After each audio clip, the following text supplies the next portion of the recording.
Sa banal na pagtitipong ito, natamuhin nawa ninyong dalawa ang masaganang pagpapala ng Diyos.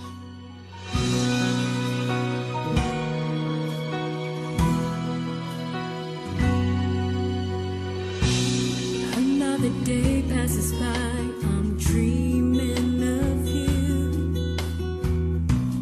Nagustuhan ko sa kanya yung pagiging maka-Diyos niya. Yun yung unang-una. Tapos sunod is family-oriented siya. And yung mag-goal na tao, yung pagkakasama mo siya is yung sasabihin niya sa'yo ano yung plan niya sa future, yun yung hinahanap ko sa lalaki. Panatag ako sa kanya and siya yung pinagpanata ko. Yun yung naramdaman ko po. And when I finally do, I know inside my heart that there can be no doubt. I knew it from the start. You are the one that I've been searching for my whole life through.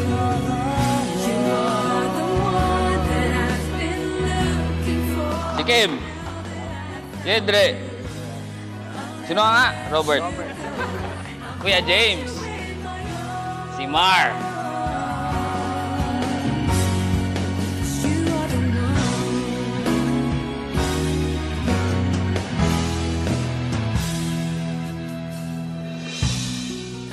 Una-una po, nung makilala ko siya, napakasimple niya pong babae.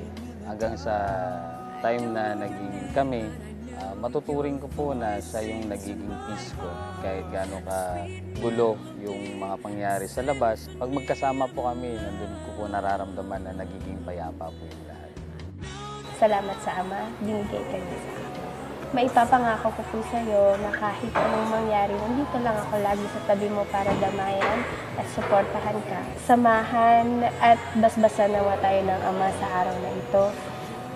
Yung kinokomentan mo ng miss sa TikTok ngayon, misis mo na, mahal na mahal kita. May panatag, may palagi. Ang pag-aasawa ay tinatag ng Diyos para sa kapakinabangan at kaligayahan ng mga taong kanyang nilalang. Na sa pagkakasal ay pinapagsasama ng Diyos ang lalaki at ang babae upang maging isang laman lamang sa paningin ng may kapal. Dahil dito'y iiwan ng lalaki ang kanyang ama at ina at makikisama sa kanyang asawa.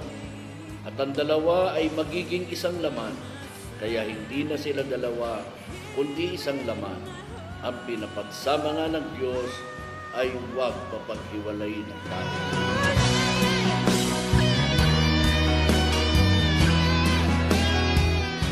Mahal ko, salamat sa Ama at pinagtagpuan na tayo.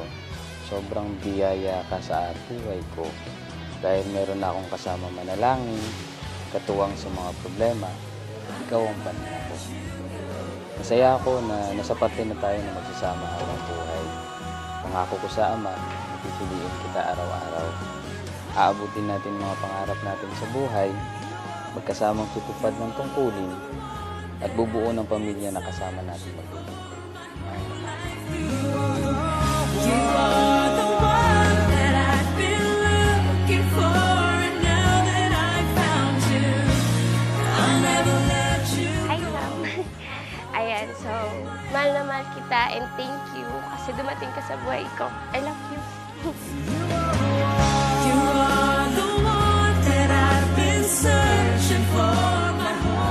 mahal, dami tayong pinagdaanan.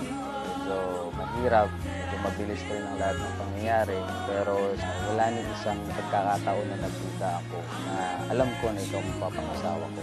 Kaya salamat sa pagtanggap sa akin.